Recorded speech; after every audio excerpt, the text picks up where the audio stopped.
ಬಗ್ಗೆ ಸಾಕಷ್ಟು ಒಂದು ಗೊಂದಲ ಮತ್ತು ಲಾಸ್ಟ್ ಇಯರ್ ಕೂಡ ನೀವು ಸರಳವಾಗಿ ಆಚರಣೆ ಮಾಡಿದ್ರು. ಸೊ ಈ ವರ್ಷವೂ ಕೂಡ ಹಬ್ಬ ಆಚರಣೆ ಗೊಂದಲ ಮಾಡ್ತಾ ಇದ್ದೀವಿ ಸರ್. ನೋಡಿ, ಇದು ಗಣೇಶ ಹಬ್ಬ ಬಂದಿರೋದು ನೋಡಿ, ಇದು 2 ವರ್ಷ ಅಷ್ಟೊತ್ತಾಗಿ ಆಯಿತು. ಓಕೆ, ಈ ಸಲನೂ ಸರ್ಕಾರ ಒಂದು ನೋಡಿ ಇವಾಗ ಹಬ್ಬ ಒಂದು ಆಚರಿಸ್ಲಿಕ್ಕೆ ಬಿಟ್ಟು ಅದೇನಿದೆ ಅದು ಕೋವಿಡ್ ಗೈಡ್ಲೈನ್ಸು ಒಂದು ಮಾಡಿ, ಈಗ ಸೋಷಿಯಲ್ ಡಿಸ್ಟೆನ್ಸಿಂಗು, ಮಾಸ್ಕ್, ಸ್ಯಾನಿಟೈಸರು, ಮತ್ತು ಅವರ ಮದುವೆಗೆ ಇಷ್ಟೇ ಜನ ಸೇರಬೇಕು, ಆ ಥರ ಒಂದು ಗೈಡ್ಲೈನ್ಸ್ ಮಾಡಿ, ಇದು ಗೈಡ್ಲೈನ್ಸ್ನ ಎಲ್ಲರೂ ಪಾಲನೆ ಮಾಡಿ ಅಂತ ಹೇಳಿಬಿಟ್ಟು ಒಂದು ಹಬ್ಬ ಒಂದು ಆಚರಿಸ್ಲಿಕ್ಕೆ ಬಿಟ್ಟಂದರೆ ಏನಾಗುತ್ತೆ, ಜನರಿಗೂ ಒಂಥರ ನೆಮ್ಮದಿ ಆಗ್ತದೆ. ಎಲ್ಲರೂ ಏನಾಗ್ತದೆ, ಎಲ್ಲ ಲಾಕ್ಡೌನ್ ಹೋಗ್ಕೊಂಡ್ರೆ. ಮತ್ತು ಇನ್ನೊಂದು ಏನಂದರೆ, ಇದೊಂದು ಹಬ್ಬ ಆಚರಣೆಯಿಂದ ಇವಾಗ ಗಣಪತಿಗಳೆಲ್ಲ ಮಾರಾಟನೂ ಇದೆ. ಎಲ್ಲರೂ ಅಲ್ಲೂ ಎಲ್ಲರೂ ಬಡವರೆಲ್ಲ ಗಣಪತಿ ಐಡಲ್ಸ್ ಎಲ್ಲ ಇದು ಮಾಡಿಬಿಟ್ಟು ಇದು ಬೇಕು ಮಾಡ್ತಾರೆ. ಅವ್ರಿಗೆ ಒಂಥರ ಬಿಸ್ನೆಸ್ ಆಗೋದಾಗುತ್ತೆ. ಮತ್ತು ಬಟ್ಟೆ ಅಂಗಡಿ ಎಲ್ಲರೂ ಏನೋ ಈಗ ಈ ಥರ ಹಬ್ಬ ಆಚರಣೆ ಅಂದರೆ ಏನಾಗ್ತದೆ, ಎಕಾನಮಿ ತುಂಬ ತೊಂದರೆ ಆಗುತ್ತೆ. ಅದರಿಂದ ಇದು ರಸ್ತೆಯಲ್ಲಿ ಗಣೇಶ ಕುಂಡಿಸೋದಿಲ್ಲ, ದೇವಸ್ಥಾನದಲ್ಲಿ ಗಣೇಶ ಇದು ಮಾಡೋರ್ಗು ಅದೇನಿದೆ ಕೋವಿಡ್ ಹೆಲ್ತ್ ಡಿಪಾರ್ಟ್ಮೆಂಟವರು ಅದೇನಿದೆ ನಿಯಮಗಳು ಏನಿದೆ ಅದು ನಿಯಮಗಳು ಇದು ಮಾಡಿ ಕಡ್ಡಾಯವಾಗಿ ಅದು ನಿಯಮಗಳನ್ನ ಪಾಲಿಸಬೇಕಂದ್ರೆ ಪೊಲೀಸ್ ಡಿಪಾರ್ಟ್ಮೆಂಟ್ಗೆಲ್ಲ ಇದು ಮಾಡೋದ್ರಿಂದ ಎಲ್ಲರೂ ಒಂದು ಸಂತೋಷವಾಗಿರ್ತಾರೆ. ಎಲ್ಲರೂ ಈ ಸಲನೇ ತುಂಬ ಬೇಸರ ಸಂಗತಿ ಆಯಿತು.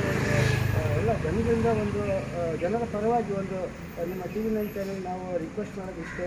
ಓಕೆ, ಸರ್ಕಾರವು ಓಕೆ ದಯವಿಟ್ಟು ಈ ಸಲ ಒಂದು ಕೋವಿಡ್ ನಿಯಮಗಳ ಇದು ಮಾಡಿಕೊಂಡು ಗಣೇಶ ಹಬ್ಬನ ಆಚರಿಸೋದು ಮನೆಯಲ್ಲಿ, ಮತ್ತು ಇದು ಬಿಸ್ನೆಸ್ಗೂ ಎಲ್ಲರಿಗೂ ತುಂಬ ಒಳ್ಳೆಯದಾಗುತ್ತೆ. ಅದನ್ನು ಒಂದು ಗೈಡ್ಲೈನ್ಸನ್ನು ಹೊರಡಿಸಬೇಕಾಗುತ್ತೆ. ದೇವಸ್ಥಾನಗಳಾಗಿರ್ಬೋದು, ಈಗ ಹೊರಗಡೆ ಗಣೇಶನ ಕೂರಿಸೋದಾಗಿರ್ಬೋದು, ಅದಕ್ಕೆ ಒಂದು ಪ್ರತ್ಯೇಕ BBMP ಅವ್ರದ್ದು ಸರ್ಕಾರ ಒಂದು ಗೈಡ್ಲೈನ್ಸ್ ಹೊರಡಿಸಿದ್ರೆ ಇನ್ನಷ್ಟು ಅನುಕೂಲ ಆಗಿದೆ. ಒಂದೇ ತಿಂಗಳು ಬಾಕಿ ಇದೆ ಹಬ್ಬಕ್ಕೂ ಕೂಡ, ಸೆಪ್ಟೆಂಬರ್ 10ಕ್ಕೆ ಹಬ್ಬ ಇದೆ. ಹೌದು, ಅದು ಗೈಡ್ಲೈನ್ಸ್ ಅದು ಮಾಡಿ ಸರ್ಕಾರ ಹೆಲ್ತ್ ಡಿಪಾರ್ಟ್ಮೆಂಟ್ ಅವ್ರು ಇವಾಗ ಆಲ್ರೆಡಿ ಈಗ ಇದು ಹೆಲ್ತ್ ಡಿಪಾರ್ಟ್ಮೆಂಟ್ ತುಂಬ ಚೆನ್ನಾಗಿ ಇದು ಮಾಡ್ತಾ ಇದೆ. ಓಕೆ, ಎಲ್ಲ ಗೈಡ್ಲೈನ್ಸ್ ಎಲ್ಲ ಇದು ಮಾಡ್ತಾಯಿದ್ದಾರೆ. ನಮ್ಮ ಸ್ಪೆಷಲ್ ಕಮಿಷನರ್ ಹೆಲ್ತ್ ಅವರು ರಂದೀಪ್ ಅವರು ತುಂಬ ಇದಾಗಿ ಇದು ಮಾಡ್ತಾ ಇದ್ದಾರೆ. ಓಕೆ, ಸೊ ಅದೇ ಒಂದು ಗೈಡ್ಲೈನ್ಸ್ ಎಲ್ಲ ಇದು ಮಾಡಿ ಗೈಡ್ಲೈನ್ಸ್ ಪಾಲನೆ ಮಾಡಿದ್ರೆ ಒಂದು ಇದು ಮಾಡಿದ್ರೆ ಎಲ್ಲರಿಗೂ ಒಂದು ಅನುಕೂಲ ಆಗುತ್ತೆ. ಯಾಕಂದರೆ ಇದು ಸೊಸೈಟಿ ಸಮಾಜನೂ ಹೋಗ್ಬೇಕು, ಮುಂದೆ ನಾವು ಜೀವನದಲ್ಲಿ ಹೋಗಬೇಕಾಗುತ್ತೆ. ಕೊರೋನಾ ಅಂತ ನಾವು ಕೂತ್ಕೊಳ್ಳೋಕ್ಕಾಗಲ್ಲ. ಅದೇ ಟೈಮಲ್ಲಿ ಮುಂದೆ ಹೋಗಬೇಕಂದ್ರೆ ಒಂದು ನಿಯಮಗಳು ಕಡ್ಡಾಯವಾಗಿ ಒಂದು ನಿಯಮಗಳನ್ನು ಪಾಲನೆ ಮಾಡಿ ಅದನ್ನ ಎನ್ಫೋರ್ಸ್ಮೆಂಟ್ ಅಂತ ಪೊಲೀಸರು ಮಾಡ್ಕೊಂಡು ಬೇರೆ ರಾಜಕೀಯ ಸಭೆ ಸಮಾರಂಭಗಳಿಗೆ ಅವಕಾಶ ಕೊಡ್ತಾರೆ. ಆದರೆ ಸಾಂಸ್ಕೃತಿಕ ಕೂಡ ಅದನ್ನು ಬರೀಬಾರ್ದು. ಅದಕ್ಕೆ ಜನರು ಭಾವನೆಗೆ ಆಟ ಆಡಬಾರ್ದು, ಅವಕಾಶ ಕೊಡಬೇಕು. Very important. ನೋಡಿ, ಪೊಲಿಟಿಕಲ್ ಇದಕ್ಕೆ ಎಲ್ಲ ಸಭೆ ಸೇರೋಕ್ಕೆ ಅದೆಲ್ಲ ಇದು ಮಾಡ್ತಾರೆ. ಬಟ್ ಜನರು ನೋಡ್ತಾ ಇದ್ದಾರೆ, ಜನರನ್ನು ಜನರು ನೋಡ್ತಾ ಇದ್ದಾರೆ.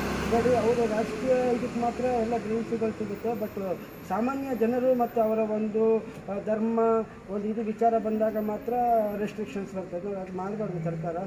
ಓಕೆ, ಇದು ಎಲ್ಲ ಒಂದು ಜನರಿಗೆ ಈಕ್ವಲ್ ಆಗಿ ಟ್ರೀಟ್ಮೆಂಟ್ ಮಾಡಿ ಇದೊಂದು ಹಬ್ಬ. ಓಕೆ, ಗಣಪತಿ ಎಲ್ಲರಿಗೂ ಒಂದು ಒಳ್ಳೇದು ಮಾಡಲಿ, ಎಲ್ಲರಿಗೂ ಕೊರೋನಾದಿಂದ ರಕ್ಷಿಸ್ತೀವಿ ಅಂತೇಳಿ ಒಂದು ಜನರನ್ನು ಬೇಡ್ಕೊಂಡ್ಬಂದರೆ ದೈವಶಕ್ತಿ ದೈವಶಕ್ತಿಯಿಂದ ಬರೀ ಯಾವುದು ಇದೆ ಆ ದೈವಶಕ್ತಿ ಆಶೀರ್ವಾದ ಗಣಪತಿಯಲ್ಲಿ ಕೊರೋನಾದಿಂದ ಮುಕ್ತಿ ಕೊಡಿ ಗಣಪ ಅಂತೇಳಿ ಇದು ಮಾಡ್ಕೊಂಡು ತುಂಬ ಒಳ್ಳೆಯದಾಗುತ್ತೆ. ಈಗ ಗಣೇಶ ತಯಾರಿಕೆ ಸಾಕಷ್ಟು ಲಕ್ಷಾಂತರ ರೂಪಾಯಿ ನಷ್ಟ ಇದೆ. ಅದನ್ನು ತಯಾರು ಮಾಡ್ಕೊಂಡು ಗಣಪತಿಯ ಹೂಗಳಾಗಿರ್ಬೋದು, ಮತ್ತು ಬಟ್ಟೆಗಳಿಗಿರ್ಬೋದು, ಸೌಜೋಡೆ ಅಂತವರು ಈ ಥರ ಸಾಕಷ್ಟು ಒಂದು ಚೈನ್ ಲಿಂಕ್ ಇದೆ. ಅವ್ರಿಗೆಲ್ಲೂ ಕೂಡ ಭಾರಿ ಹೊಡೆತ ಕೂಡ ಬೀಳುತ್ತೆ. ಹೌದಪ್ಪ, ಇದು ನೋಡಿ, ಇವಾಗ ಒಂದು ಯಾವುದೋ ಒಂದು ಹಬ್ಬ ಅಂದರೆ ಏನಾಗುತ್ತೆ, ಅದಕ್ಕೆ ಒಂದು ಚೈನ್ ಲಿಂಕ್ ಇರುತ್ತೆ. ನಾವು ಹಬ್ಬ ಇದ್ದ ತಕ್ಷಣ ಇಮಿಡಿಯೇಟ್ ಏನು ಮಾಡ್ತೀವಿ, ಹೊಸ ಬಟ್ಟೆಗಳು ತಗೊಳ್ತೀವಿ, ಮತ್ತು ಲೇಡೀಸ್ ಜ್ಯುವೆಲ್ರಿ, ಬಳೆ ಅದು ಇದು ತಗೊಳ್ತಾರೆ, ಮತ್ತು ಚಪ್ಪಲಿ ಅಂಗಡಿಗಳು ಹೊಸ ಚಪ್ಪಲಿಗಳು ತಗೊಳ್ತಾರೆ. ಮತ್ತು ಇವಾಗ ಬೇರೆ ಕಲ್ಚರ್ ಅಂಗಡಿಗಳಲ್ಲಿ ಪೂಜೆ ಇದಕ್ಕೆ ಹಣ್ಣಿನ ಇದು, ಮತ್ತು ಪೆಂಡಾಲು, ಮತ್ತು ಚೇರ್ಗಳು, ಮೈಕ್ ಸಿಸ್ಟಮು, ಸೌಂಡ್ ಸಿಸ್ಟಮ್, ಎಲ್ಲ ಒಂದು ಚೈನ್ ಲಿಂಕ್ ಇದೆ. ಅದೊಂದು ಇದು ಮಾಡಿದ್ರೆ ಎಲ್ಲ ಇವರೆಲ್ಲ ದೊಡ್ಡ ದೊಡ್ಡ ಸೌಕರ್ಯಗಳು ಏನು ಕೋಟಿಗಟ್ಟಲೆ ಇರೋರು. ಮತ್ತು ಟಾಟಾ ಬಿರ್ಲಾ ಅವ್ರು ಯಾರಿದೆ ಎಲ್ಲ ಸಾಮಾನ್ಯ ಬೀದಿ ಮತ್ತು ರಸ್ತೆ ವ್ಯಾಪಾರಿಗಳು ಅದಕ್ಕೆ ಅನುಕೂಲ ಆಗಿದೆ. ಈಗ ಏನಾಗುತ್ತೆ, ಅವ್ರು ಇದನ್ನೇ ಯಾಕಂದರೆ ವರ್ಷಕ್ಕೊಂದ್ಸಲ ಹಬ್ಬಗಳು ಬರೋದು, ಅದರಲ್ಲಿ ಅವ್ರು ಸ್ವಲ್ಪ ಬಿಸ್ನೆಸ್ ಸ್ವಲ್ಪ ಜಾಸ್ತಿ ಆಗೋದ್ರೆ ಅಟ್ಲೀಸ್ಟು ಈ ಲಾಕ್ಡೌನ್ ಟೈಮಲ್ಲಿ ಎಲ್ಲ ಬಿಸ್ನೆಸ್ ಇಲ್ಲದೆ ಇದು ಮಾಡಿದ್ರು. ಅದಕ್ಕೆ ಏನೋ ಒಂದು ಅವ್ರಿಗೊಂದು ಇದಾಗುತ್ತೆ. ಅಂದರೆ ಈ ಥರ ಇಲ್ಲ ಅಂದರೆ ಏನಾಗುತ್ತೆ, ಅವ್ರದ್ದೊಂದು ಇನ್ಕಮೇ ಹೊಂಟೋಗ್ಬಿಡುತ್ತೆ. ಸೊ ಅದರಿಂದ ಒಂದು ಎಕಾನಮಿ ದೃಷ್ಟಿಯಿಂದನೂ ಬಿಸ್ನೆಸ್ ಒಂದು ದೃಷ್ಟಿಯಿಂದನೂ ಸರ್ಕಾರ ಇದು ಮಾಡಿದ್ರೆ ತುಂಬ ಒಳ್ಳೆಯದಾಗುತ್ತೆ. ಎಲ್ಲರೂ ಸುಖವಾಗಿರ್ತಾರೆ.